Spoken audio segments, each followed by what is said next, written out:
Mr. President, Excellencies, ladies and gentlemen, at the outset I would like to congratulate Ambassador Vojislav Such for his appointment as the President of the Human Rights Council.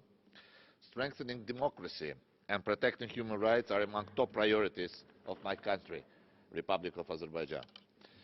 The government implements large-scale programs to create necessary conditions for all the citizens of Azerbaijan to fully enjoy all human rights and fundamental freedoms. Education is a top priority in our domestic policy because well-established educated society is one of the guarantees of successful and sustainable development. Right to health is fully ensured in the country. Every year, more than 5 million people, half of the country's population, have their medical checkups totally financed from the state budget. Azerbaijan has been the first country in the Muslim world granted women the right to vote as early as in 1918. Azerbaijan strives to ensure gender equality and empower women in public and social life. And to give an example with great proudness, I can say just 52% of staff members of my ministry are women.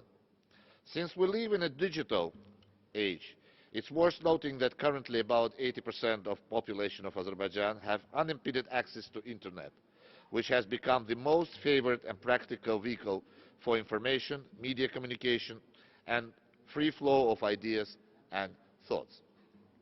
The criminal justice system has also been reformed to be in full compliance with international human rights standards. One of the recent developments in this field was the executive order of President of Azerbaijan of 2017, aiming at furtherance of legal reforms in the penal field and humanization of penal policies. Azerbaijan is one of the world-recognized centers of multiculturalism. All ethnic and religious groups live in Azerbaijan in peace and harmony.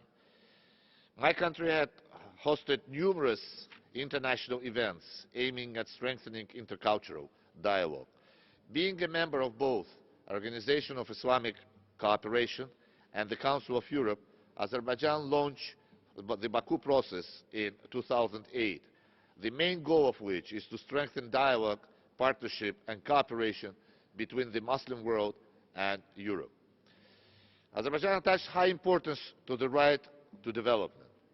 I would like to confirm once again my country's adherence to the principles enshrined in the Declaration on the Right to Development. Azerbaijan is actively participating in international development efforts, particularly through the Heydar Aliyev Foundation and the Azerbaijan International Development Agency. Mr. President, we recognize that human rights and sustainable development are complementary and mutually reinforcing. The 2030 Sustainable Development Agenda recognizes the need to build peaceful, just and inclusive societies that are based on respect for human rights, rule of law, and good governance and effective public institutions. Proceeding from this, Azerbaijan, together with Georgia, Kenya, Taiwan, Turkey, has submitted a draft resolution entitled Promoting Human Rights and SDGs through Transparent, Accountable and Efficient Public Service Delivery for adoption at the current session of the Council. Using this opportunity, I call to the Human Rights Council members to support the resolution. Mr. President, Azerbaijan fully supports the necessity of the advancement of the Human Rights Council activities. In order for the Council to strengthen its authorities as a credible and responsive global human rights body, rather than becoming a platform for naming and shaming, the key notions guiding its activities should be dialogue, cooperation and assistance. Azerbaijan has issued a standing invitation to all special procedure mandate holders. We recognize their important role in promoting human rights through cooperation and dialogue with the member states. Azerbaijan also attaches importance to the Universal Periodic Review and has submitted its mid-term report in 2016. Our third report will be considered in May of 2018. We are committed to engage with United Nations Human Rights Treaty bodies. Last year, my country was named by High Commissioner for Human Rights as one of the 33 member states that have been fully up to date in their treaty body reporting. Mr. President, by speaking about human rights violations around the globe, I have to stress that the most notorious one is towards my own country. As a result of armed aggression by Armenia, 20% of the territory of my country has been under occupation since more than a quarter of the century. Over 1 million Azerbaijanis were subject to ethnic cleansing and have been forced to leave their homes to become refugees and IDPs in their own country.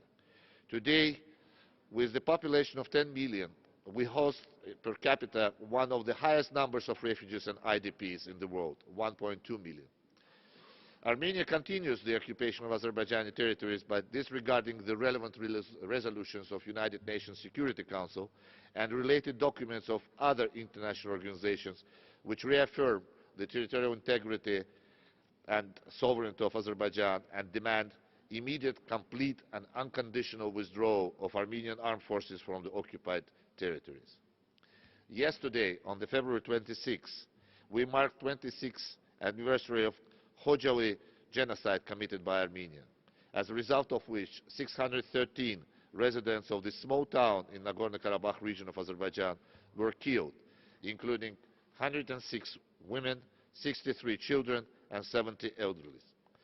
The consequences of this genocide act, committed in 1992, made it clear that the intentional mass killings in Khojaly were not isolated or sporadic acts, but were part of Armenia's systematic policy of ethnic cleansing commenced since 1988.